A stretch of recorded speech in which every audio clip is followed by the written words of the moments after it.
नमस्कार प्यारे साथियों, आप सभी का डीआर ब्रदर क्लासेज के इस यूट्यूब चैनल पर हार्दिक स्वागत है।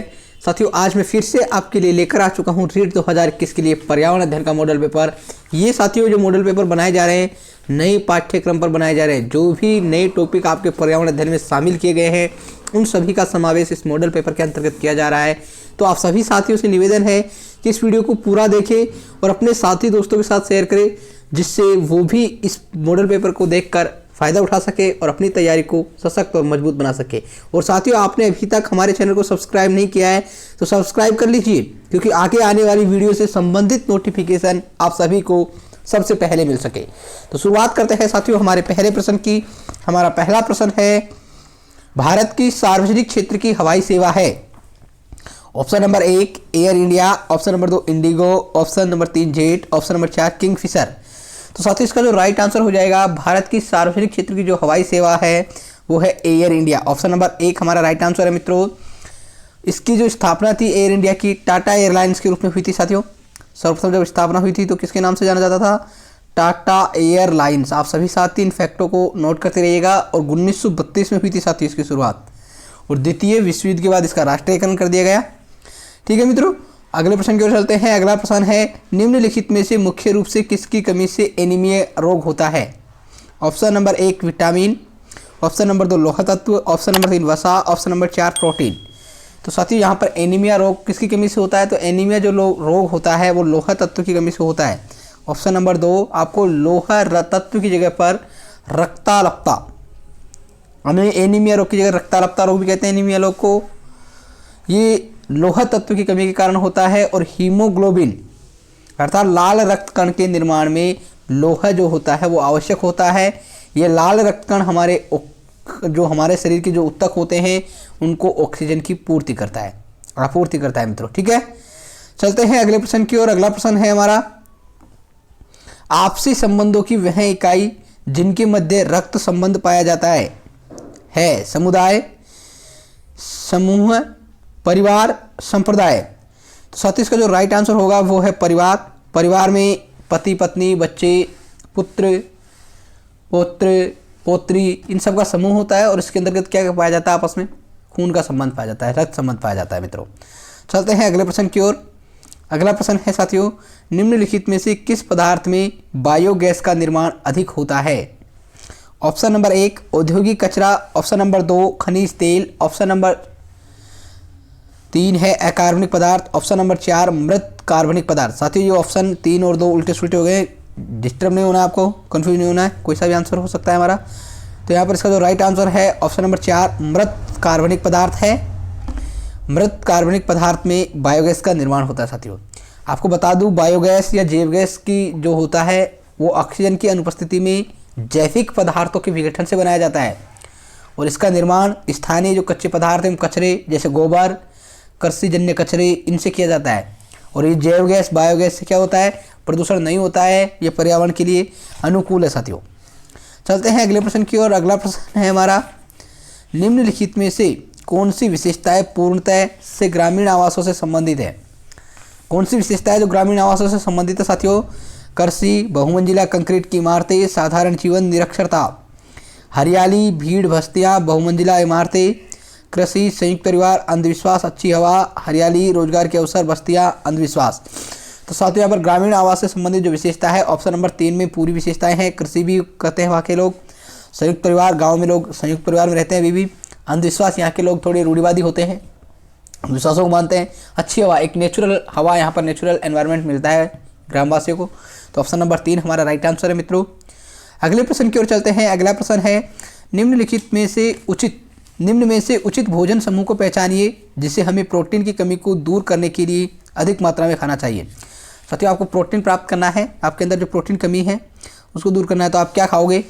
ऑप्शन नंबर 1 अनाज, गुड़ और खट्टे फल, ऑप्शन नंबर 2 दूध, दालें और मांस, ऑप्शन नंबर 3 दूध, खट्टे फल और अंडे, ऑप्शन नंबर 4 अनाज, शहद और गुड़। तो साथियों जो प्रोटीन के अच्छे स्रोत होते हैं वो होते हैं दूध, अंडे, मांस, मछली, दाल। ये सब क्या है? प्रोटीन के अच्छे स्रोत है। और ये किस में है? ऑप्शन नंबर 2 में। तो हमारा जो राइट आंसर हो जाएगा ऑप्शन नंबर 2 हो जाएगा, दूध, दाल और मांस। ठीक है मित्रों। साथियों अगला प्रश्न है हमारा, सूर्य से बढ़ती हुई दूरी के आधार पर ग्रहों का सही क्रम चुनिए।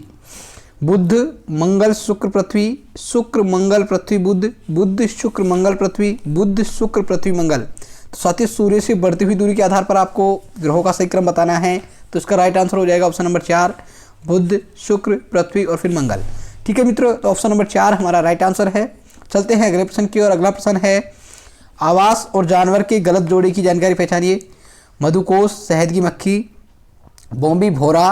ऑप्शन नंबर 3 जमीन में बिल खरगोश, सूखी घास और तिनकों में झाड़ियों से बनाया गया घोंसला बुलबुल का। साथी कौन सा गलत जोड़ा है? तो साथी इसका जो राइट आंसर है ऑप्शन नंबर 2 बॉम्बी भौरा, ये गलत है साथियों। बॉम्बी जो आवास होता है, बॉम्बी जिसे हम कहते हैं, वो दीमक का आवास होता है मित्रों। आप सभी साथी इस चीज़ को जानते रहिएगा। और ये जो दीमक है, लकड़ी के बुरादे या रेत के कणों से बनाए गए टीले होते हैं साथियों, दीमक के द्वारा बनाए जाते हैं, जिनको हम बॉम्बी कहते हैं। चलते हैं अगले प्रश्न की ओर। अगला प्रश्न है, रेडियो प्रसारण का ऑल इंडिया रेडियो नाम कब दिया गया? रेडियो प्रसारण को ऑल इंडिया रेडियो नाम कब दिया गया था मित्रों? 1937, 1940, 1955, 1965। साथियों रेडियो प्रसारण को ऑल इंडिया जो रेडियो नाम दिया गया था वो 1937 में दिया गया था। ऑप्शन नंबर 1 इसका राइट आंसर हो जाएगा।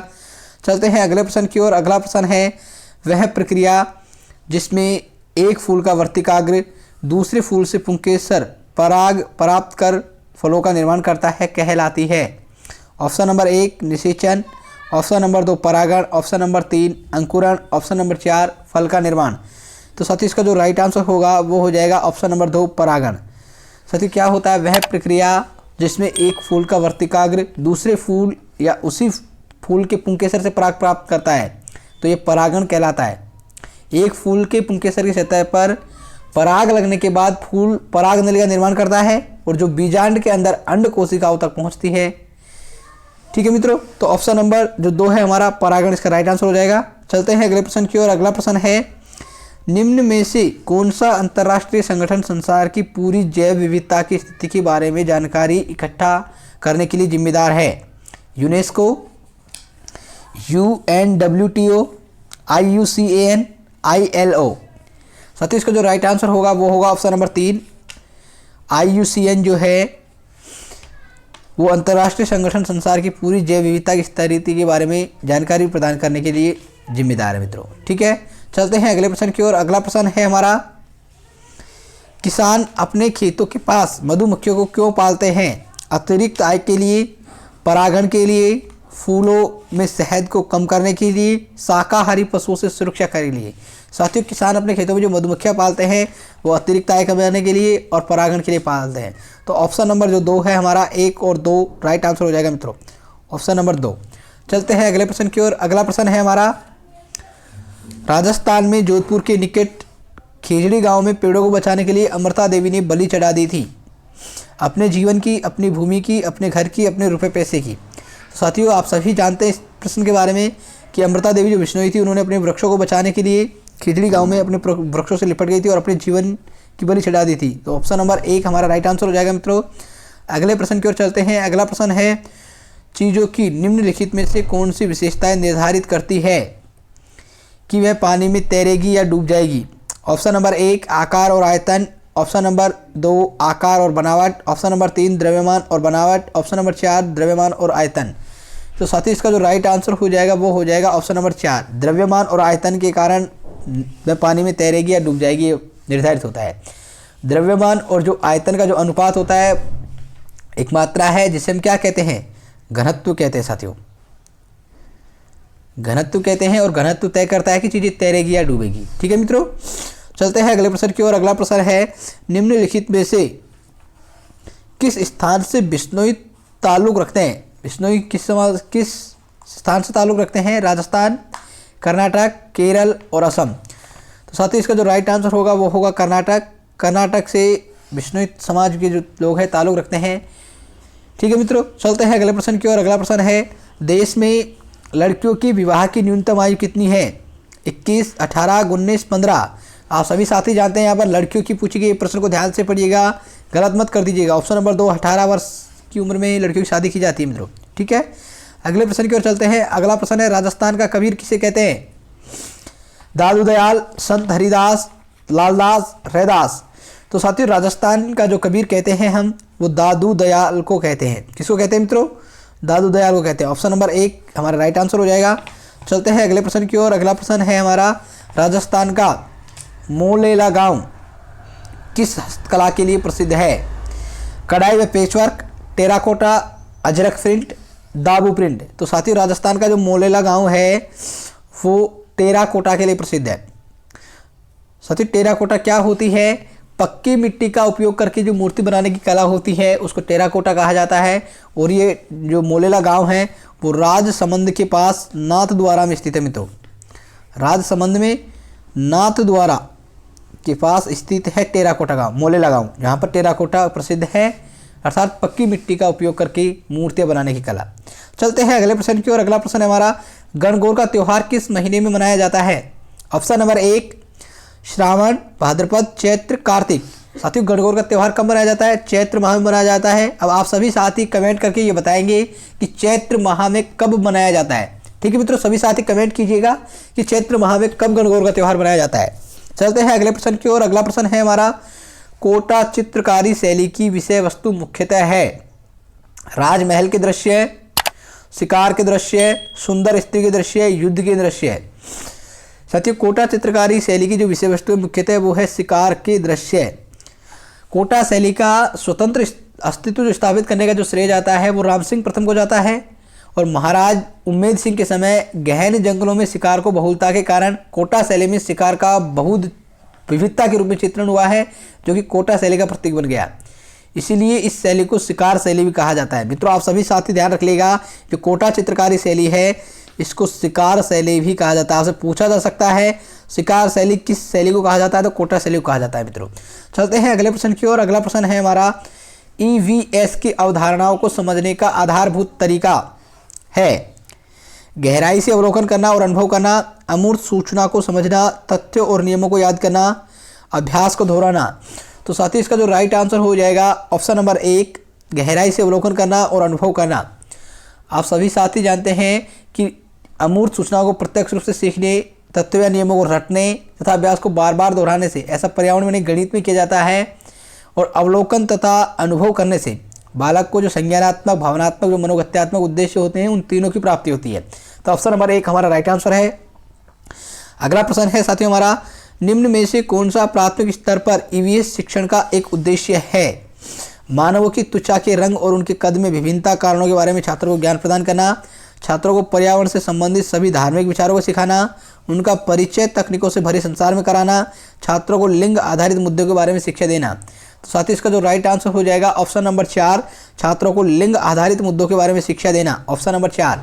ठीक है मित्रों, अगले प्रश्न की ओर चलते हैं। अगला प्रश्न है हमारा, शुद्ध विज्ञान और सामाजिक विज्ञान की अवधारणाओं को प्राथमिक स्तर पर पर्यावरण अध्ययन में एकीकृत करने का मुख्य उद्देश्य क्या है? पर्यावरण को संपूर्ण रूप से देखना, एक स्कूल में कालांशों की संख्या को कम करना, शिक्षण अधिगम की प्रक्रिया को आसान बनाना, परीक्षा प्रक्रिया को आसान बनाना। साथियों एकीकृत हमारा जो पर्यावरण अध्ययन विषय है वो विज्ञान और सामाजिक विज्ञान 2 विषयों से मिलकर बना है। आप सभी साथ इस चीज़ को नोट कर लीजिएगा, प्रश्न पूछा जा सकता है पर्यावरण अध्ययन किन 2 विषयों से मिलकर बना है। तो इसको एकीकृत किया गया है दोनों विषयों को। तो क्यों किया गया, इसका क्या उद्देश्य था? एकीकृत मतलब एक दूसरे को आपस में जोड़ दिया गया है, संबंधित कर दिया गया है। तो इसका कारण है कि पर्यावरण को एक संपूर्ण रूप में देखना, बालक पर्यावरण को एक संपूर्ण रूप में देखे और उसके बारे में विस्तृत रूप से जानकारी प्राप्त करे। ऑप्शन नंबर 1 हमारा राइट आंसर है। अगले प्रश्न की ओर चलते हैं। NCF के अनुसार विद्यार्थियों को जागरूक करने तथा सामाजिक प्रक्रिया को समझाने के लिए एक EVS के शिक्षक को कौन सा उपागम अपनाना चाहिए?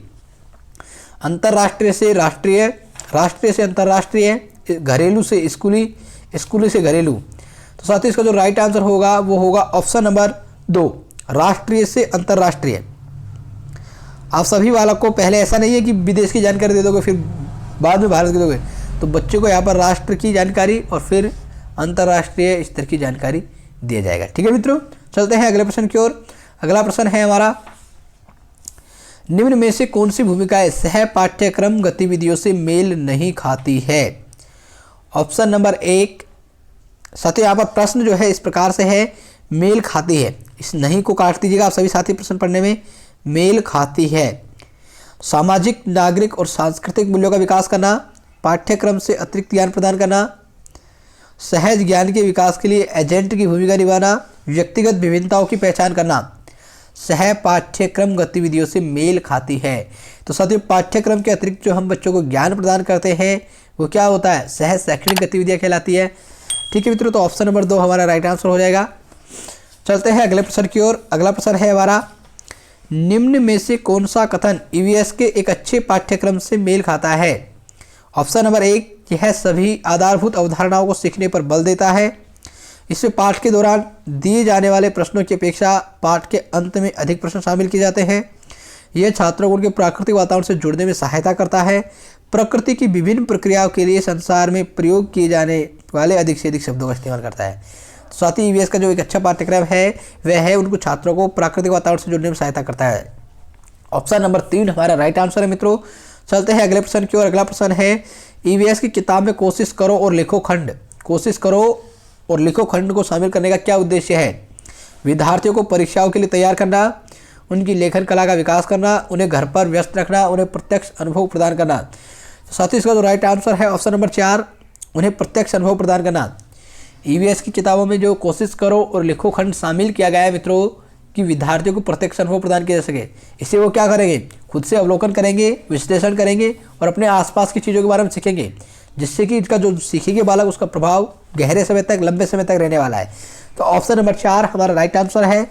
अगला प्रश्न है हमारा, शिक्षण अधिगम प्रक्रिया में पाठ स्कैफोल्डिंग क्या होता है मित्रों। स्कैफोल्डिंग तो सभी अवधारणाओं को समझने में बच्चे की सहायता करना, बच्चे के व्यवहार में सुधार करना ताकि वे स्वतंत्र रूप से अध्ययन कर सके। कक्षा में अध्ययन के माध्यम से बच्चे की प्राप्त जानकारी में सुधार करना, जिन अवधारणाओं को बच्चे स्वयं से नहीं समझ सकते उन्हें समझाने में सहायता करना। तो ऑप्शन नंबर 4 हमारा राइट आंसर है। स्कैफोल्डिंग का मतलब है कि बालक जो चीज़ नहीं कर पा रहे, जो समझ नहीं पा रहे, उसमें उसकी सहायता करना। Option number 4 right answer. अगला प्रश्न है, किस प्रकार के छात्र अध्यापक के लिए अधिगम संसाधन होते हैं। साथियों एक अधिगम संसाधन के रूप में कार्य आते हैं। कौन से छात्र होते हैं, वे छात्र जो अवधारणाओं को सीखने में कठिनाई महसूस करते हैं, वे छात्र जो अवधारणाओं को सीख सकते हैं लेकिन सहपाठियों के कार्य की जांच नहीं कर सकते, वे छात्र जो सीख सकते हैं और स्वयं के तथा अपने सहपाठियों काम की जांच कर सकते हैं। तो साथ ही इसका जो राइट आंसर होगा ऑप्शन नंबर 4, जिन अवधारणाओं को बच्चे स्वयं से नहीं समझ सकते तथा साथ ही इसका जो राइट आंसर होगा वो होगा वे छात्र जो सीख सकते हैं तथा स्वयं के साथियों अपने सहपाठियों के काम को जांच सकते हैं। ऑप्शन नंबर 3 साथियों इसका राइट आंसर है, 4 राइट आंसर है। किस प्रकार के छात्र अध्यापक के लिए अधिगम संसाधन होते हैं। साथियों अधिगम संसाधन के बारे में पूछा गया है। अधिगम संसाधन तो कौन से होते हैं, वे छात्र जो अवधारणाओं को सीखने में कठिनाई महसूस करते हैं, वे छात्र जो अवधारणाओं को सीख सकते हैं लेकिन सहपाठियों कार्य की जांच नहीं कर सकते, वे छात्र जो अवधारणाओं को सीख सकते हैं लेकिन अपने स्वयं के कार्य की जांच नहीं कर सकते, वे छात्र जो सीख सकते हैं तथा स्वयं के तथा अपने सहपाठियों काम को जांच सकते हैं। तो साथियों ऑप्शन नंबर 4 जो है इसका राइट आंसर हो जाएगा। अधिगम संसाधन के रूप में छात्र शिक्षक के काम में आ रहा है, तो ऑप्शन नंबर 4 इसका राइट आंसर है, क्योंकि छात्र अपने सहपाठियों की काम की भी जाँच कर सकता है और अपने आप सीख भी सकता है। तो चलते हैं अगले प्रश्न की ओर। अगला प्रश्न है हमारा, निरंतर एवं व्यापक मूल्यांकन CCE में निरंतर शब्द प्राथमिक स्तर पर किस प्रकार के मूल्यांकन का प्रतिनिधित्व करता है। ऑप्शन नंबर 1 अधिगम के लिए मूल्यांकन, ऑप्शन नंबर 2 अधिगम के रूप में मूल्यांकन, ऑप्शन नंबर 3 अधिगम में मूल्यांकन, ऑप्शन नंबर 4 अधिगम का मूल्यांकन। तो साथ ही इसका जो राइट आंसर है, निरंतर शब्द किस प्राथमिक स्तर पर अधिगम के लिए मूल्यांकन की बात करता है। Option number 1। साथ ही जो अधिगम के लिए जो मूल्यांकन होता है, शिक्षण अधिगम के दौरान जो निरंतर रूप से मूल्यांकन दिया जाता है वो एक निरंतर मूल्यांकन होता है, और इस अधिगम के लिए जो मूल्यांकन होता है वो रचनात्मक मूल्यांकन के समान होता है। और रचनात्मक मूल्यांकन का सीधा सीधा संबंध किससे है, अधिगम के लिए मूल्यांकन से। इसमें सीखने की जो कमी है उसको देखा जाता है, बालक को कहाँ कठिनाई हो रही है, कहाँ सीख नहीं पा रहा है, जिससे उसकी सहायता की जा सके। तो साथियों ऑप्शन नंबर 1 हमारा राइट आंसर है। साथियों आज का प्रैक्टिस सेट हमारा यहीं समाप्त होता है। आप सभी को हमारा प्रैक्टिस सेट कैसा लगा कमेंट बॉक्स में कमेंट करके बताइएगा। अगर आपको अच्छा लगा है तो वीडियो को लाइक कीजिएगा और अपने सभी साथी दोस्तों के साथ शेयर जरूर कीजिएगा मित्रों। धन्यवाद, मिलेंगे फिर से अगले बेहतरीन वीडियो में। तब तक के लिए आप सभी साथियों को शुक्रिया। हंसते रहिएगा, मुस्कुराते रहिएगा और पूर्ण मनोयोग के साथ नीट भर्ती परीक्षा की तैयारी करते रहिएगा मित्रों।